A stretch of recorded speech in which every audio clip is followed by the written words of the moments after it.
একটা কথা অনেক দিন ধরেই মনে মনে হচ্ছিল, ভাবছিলাম তোমাদের সাথে শেয়ার করব, কিন্তু ভিডিওটা করা হয়ে উঠছিল না।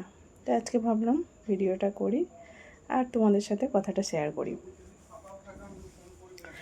ছোটোবেলায় যখন বাবার সাথে কোথাও যেতাম, মানে গাড়ি করে বেরোতাম আর কি, মোটরসাইকেলে করে, তখন একটুখানি রাস্তা যাওয়ার পরই বাবা দেখতাম সবসময় ঘাটটা এরম করে মানে কোনো মানুষজন রাস্তা দিয়ে গেলে এরকম করে। তো তখন আমি মাঝে মাঝে ভাবতাম যে এরকম কেন করে, কিন্তু কোনো দিন বাবাকে জিজ্ঞাসা করতে পারিনি, যে জিজ্ঞাসা করা হয়ে ওঠেনি আর কি, যে এটা কেন করো, বুঝতে পারতাম না। সেদিন হঠাৎই এই কথাটা আমার ক্লিক করলো, যে আমিও যখন গাড়ি করে অফিসে যাওয়ার সময় গাড়ি করে যখন যাই, তখন আমিও এরকম করতে থাকি। চেনা জানা মানুষের সাথে দেখা হলে এরকম করতে থাকি।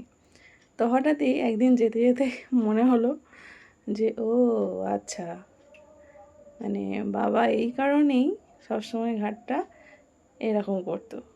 বাবার পরিচিতি লেভেলটা অনেকটা বেশি, তো তার কারণে ঘাটটা একটু বেশি নড়তো। আর আমার যেগুলোর সাথে পরিচিতি আছে তাদের সাথে দেখা হলে রাস্তাতে, তখন আমিও রানিংয়ে যাওয়ার সময় ওরকমই করি। তো এখন বিষয়টা আমার কাছে ক্লিয়ার।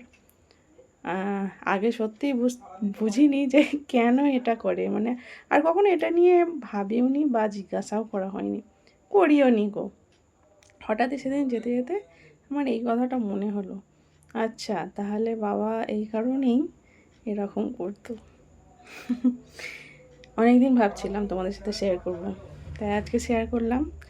জানিও তোমরাও কি আগে, যখন এই বিষয়টা নিয়ে কোনো ধারণা ছিল না, সেটা কি তোমাদের মনে এটা কোনো দিন ক্লিক করেছে যে এটা কেন করে, জানতে কি কোনো দিন ইচ্ছা করেছে? যদি কারোর এরকম হয়ে থাকে অবশ্যই জানিও। টাটা।